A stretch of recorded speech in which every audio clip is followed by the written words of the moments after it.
What is up, podcast people? Welcome to another episode of our Stranded podcast. Hope you are doing well today. Hey, if you're watching on YouTube right now, you probably noticed something a little bit different. Let us know how you feel about it. We're just switching it up a little bit, and we're sitting in couches because they're a lot more comfier than the swivel chairs, and they don't squeak. Kayla, how does your couch feel? It feels good. I normally, if you watch me on the podcast, I sit crisscross on a swivel chair, so I have more room. It is pretty impressive watching you be crisscross applesauce in a chair. I'm not that flexible, so I don't know if I can do that. I'm so comfortable. Are you comfortable or are you like nervous? I'm comfortable. I don't know. This setup makes me feel interrogated, but you like it. I'm just like the comfort. It feels like we're just in a living room. I feel like I'm back in therapy. Feels like we're the only one here. You know, it's like we're the only ones in this room with 4 cameras pointing at us. Oh, yeah. No so big normal. deal. Don't sweat. Don't get nervous. Well, let's do it. Well, hey, I'm Josh. This is Kayla, and we are talking about today. What are we talking about today, Kayla? How much engagement sucks. How much engagement sucks. Like being engaged, right? Yeah. Relational status of engagement. And just what's Not how much it sucks, but what the we hardest don't like. parts. Yeah. The hardest parts about parts. being engaged. So we have been engaged. How long have you and I been engaged? Today is February. March 27th. So We're about month. to go 2 months. So we're about a week away from 2 months of being engaged. And we get Yeah. married in 124 days? Ding, ding, ding. 124 days. Do I get double points for knowing both of those? Yeah. Thank you. So we've been engaged, coming up on 2 months, and getting married in 124 days, a couple months away, about 4 or 5 months away. So just in this 2 months of being engaged, we're just going to talk through what has been the hardest part about being engaged with somebody. And just maybe some encouragement to people listening out there. Like if you're dating, about to get engaged, if you're engaged right now, maybe you can share the burden of knowing, hey, I'm not the only one going through this right now. Or, hey, if you're single right now and you just need to write this down right now. So when you do get engaged, Lord willing, then you know, like, hey, be on the lookout for whatever we're about to say in these next 26 minutes. Yeah. Do you want to go first? You want me? Do I have immunity for the next 20-something minutes? Like, what if I say something and then after we turn off the cameras, you're like, Josh, This is like the tape we submit to premarital. As like, do I have immunity for the next 26 seconds? The hardest part is carrying around my hand from my ring. I'm just kidding. Yeah, I mean, that's such a burden. That ring is holding your hand down. I That know, is it's just so heavy. All right, I'll go first. Hardest part about being engaged. I'm pretty sure we agree on this one. Is leaving at night. Oh, yeah. That sucks.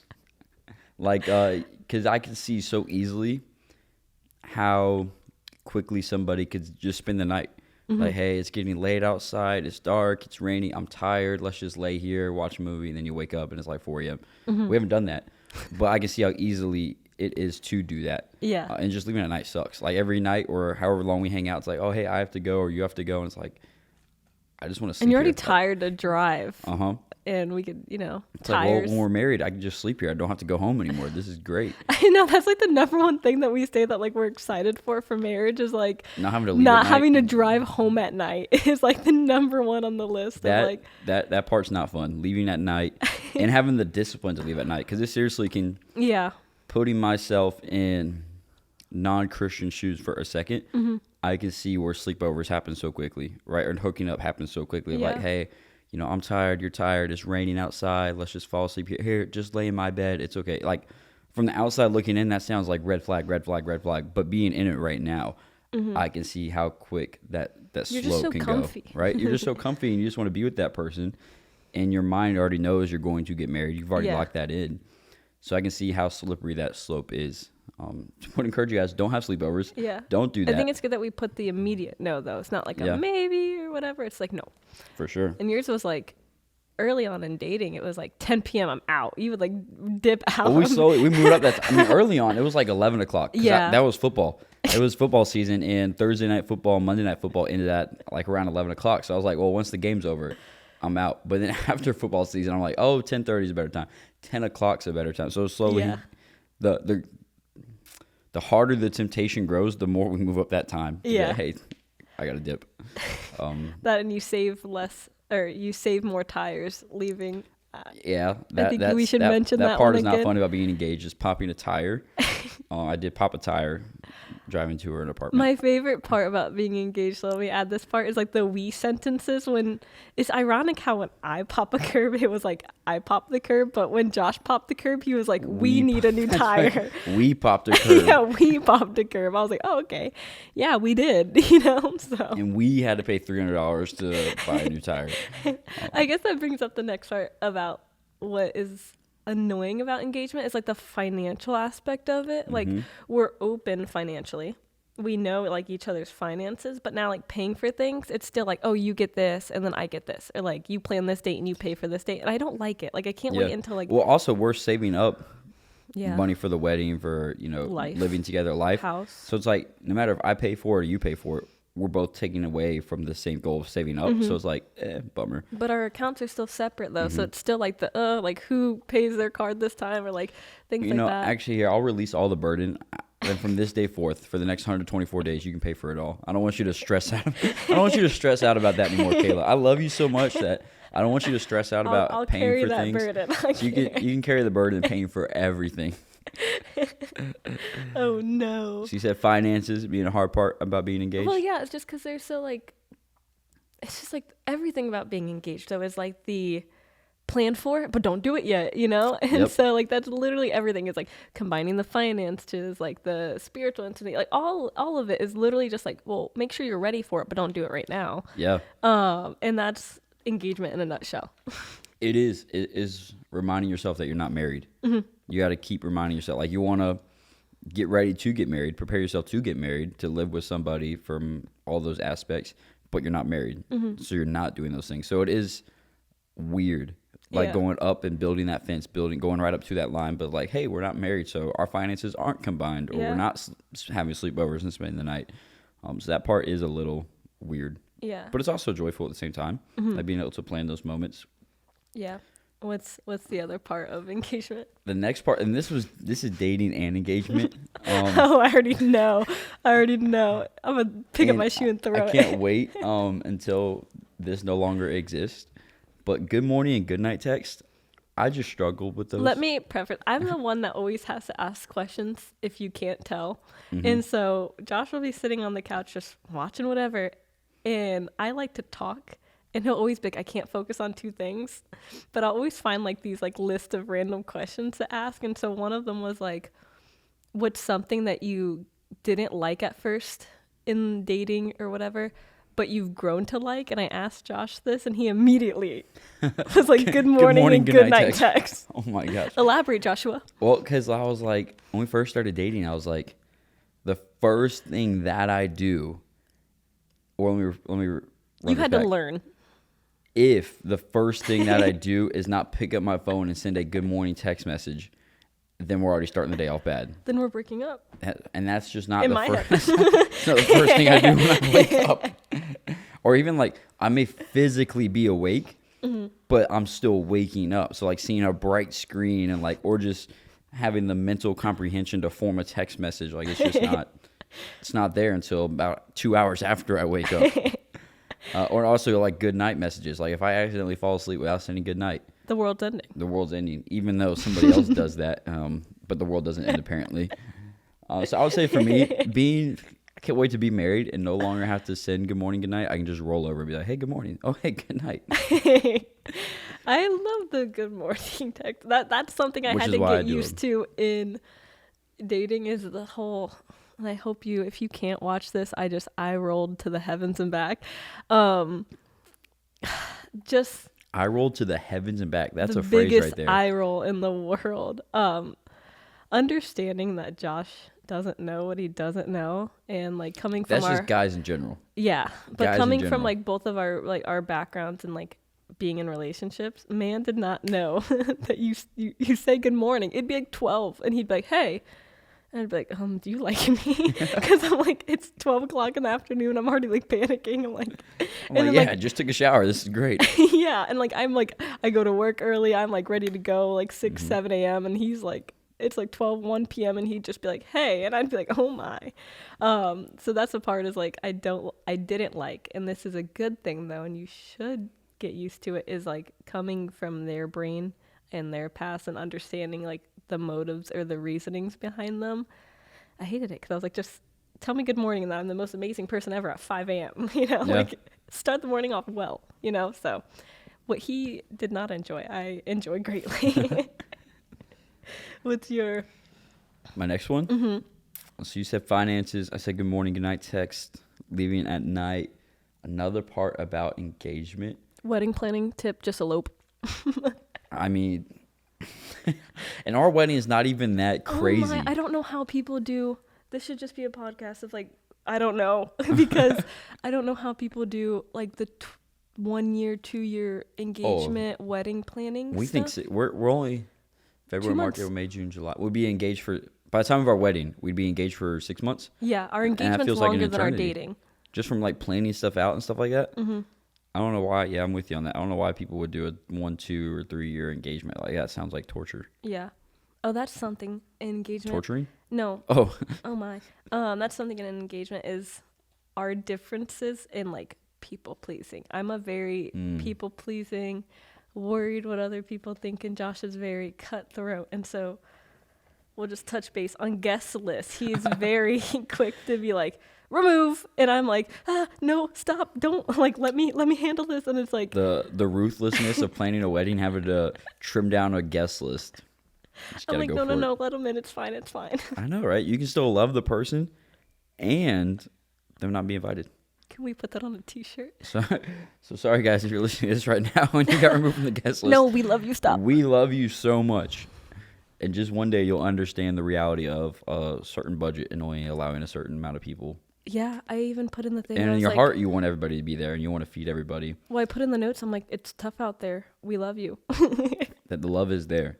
Like but the reality is we're doing Bojangles as our wedding food. Like, amen to that. We're trying our best. I would say a hard part about engagement is this principle across different areas is knowing the boundary from like, hey, we're not married yet. So like spiritual intimacy, emotional intimacy, financial intimacy, physical intimacy is knowing that, hey, we are not married yet, but we're not dating.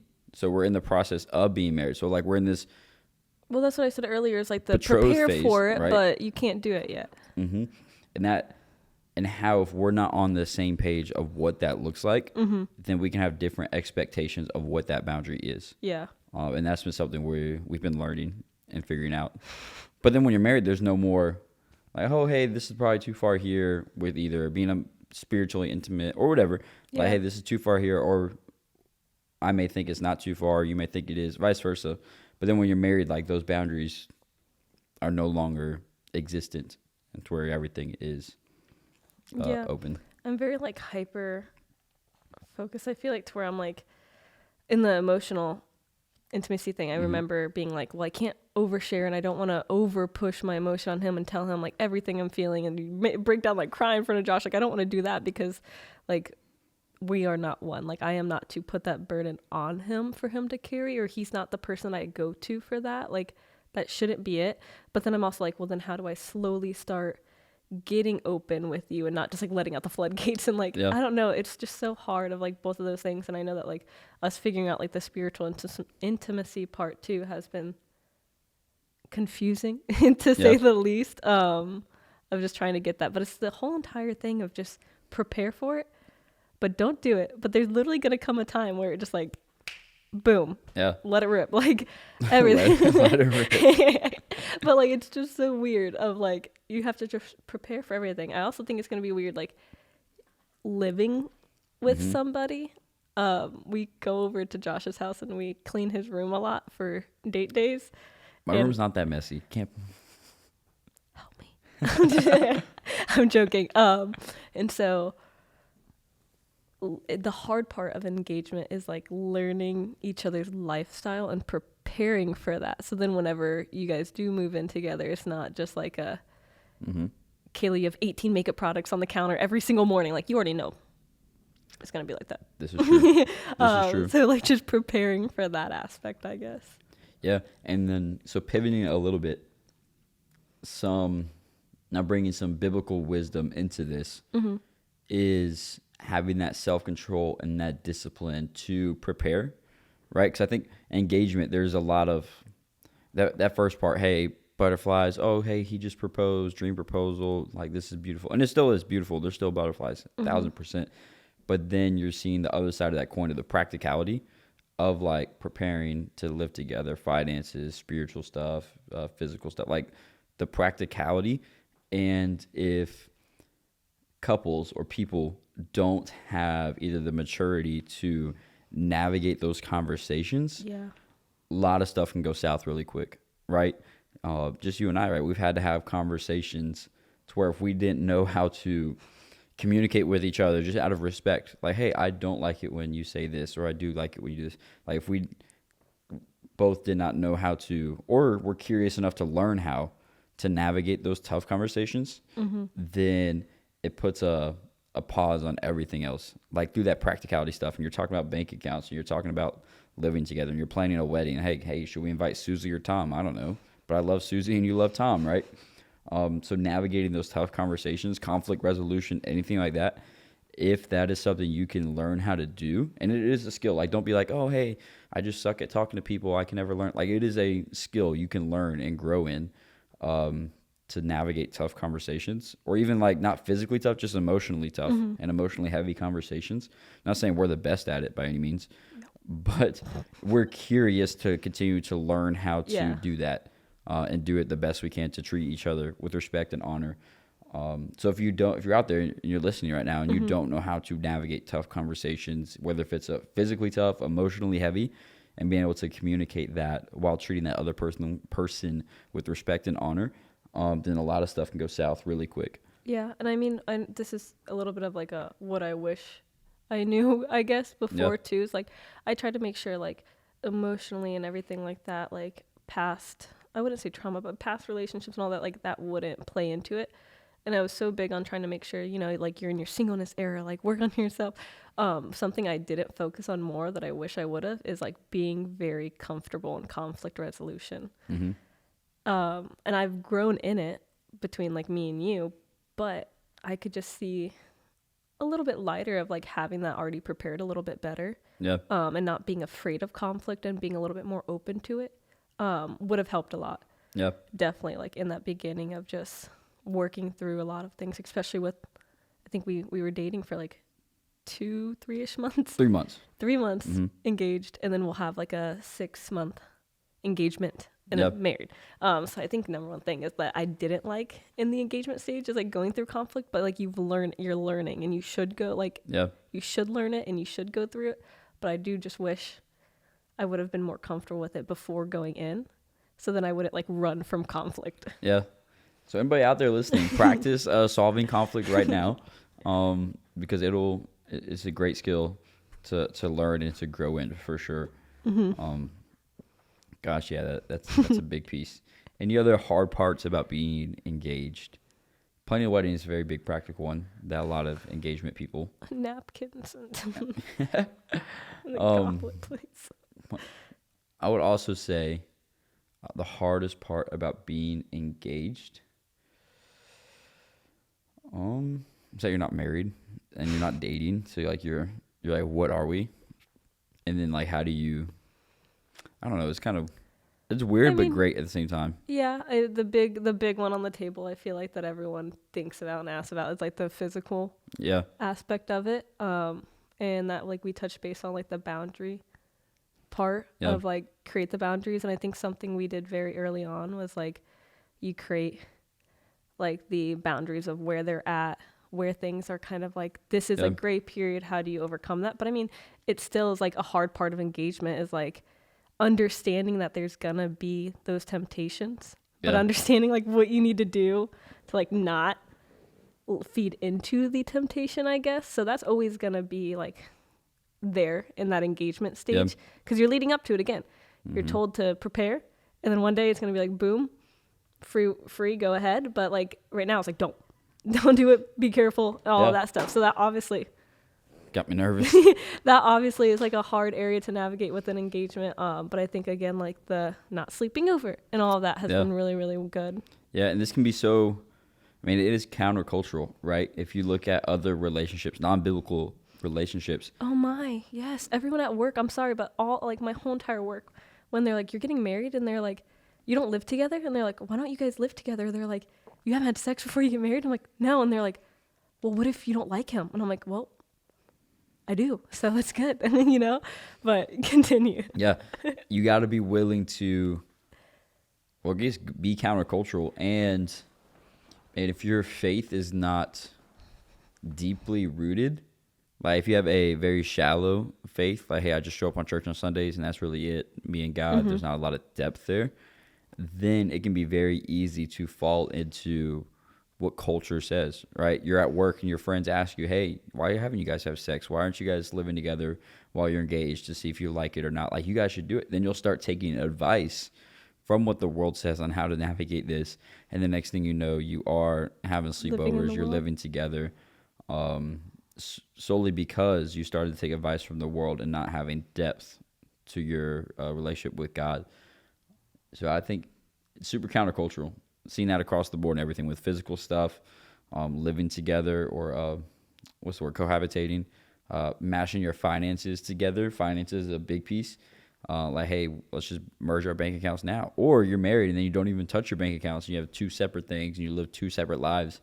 But all that can be resolved. Having a deep faith, having a lot of depth to it. So you can have self-control, discipline. You can communicate well with other people and honor that person, respect that person. You can forgive that person a lot, right? Matthew 6:14. That as Christ forgives us, we forgive other people. That includes your fiance. That includes your soon-to-be husband, your wife. That's even me. Like, I need a lot of forgiveness. I'm speaking to myself, right? To be able to, but you can't extend forgiveness. You can't extend grace if you don't know the depth of it for yourself on why you've been forgiven and why you have grace. So now you must extend that to other people and people just in general, right? But the first one being the one you're going to be married to, and not, right? 1 Corinthians 13:4-8, love keeping no record of wrongs. That, hey, we're in this thing, in it to win it, that there are no records of wrongs. I do forgive you. Like, we had this conversation yesterday, right?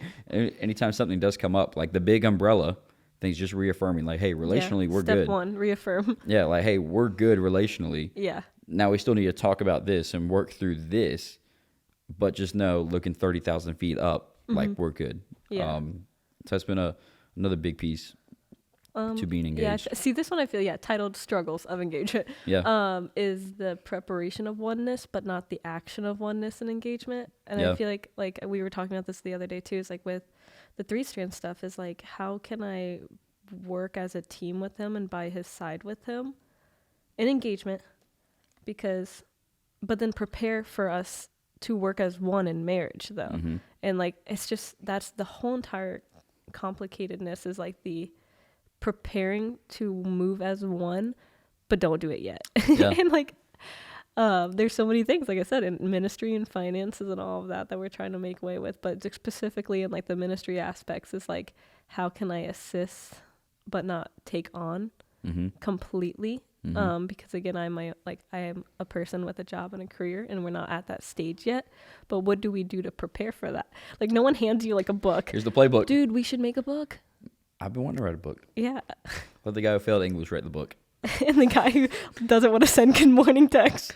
Yeah, I'm probably not the best person to write a book. But there is. I mean, this goes back to, if you don't have a deep faith, there is no playbook, right? There is no, turn to your Bible to chapter 11. Here's the engagement playbook. Here's the dating playbook. And how long were they betrothed in the Bible? Like, how long was the betrothal period? Yeah. However long however long it took for the son or the husband to prepare for the wife. Like, so they would build, like the son, for example, if me and you were back in Bible times, I would go to my parents' house and I would, if I was living with my parents, I would build a separate room for us to live in that was attached to the house.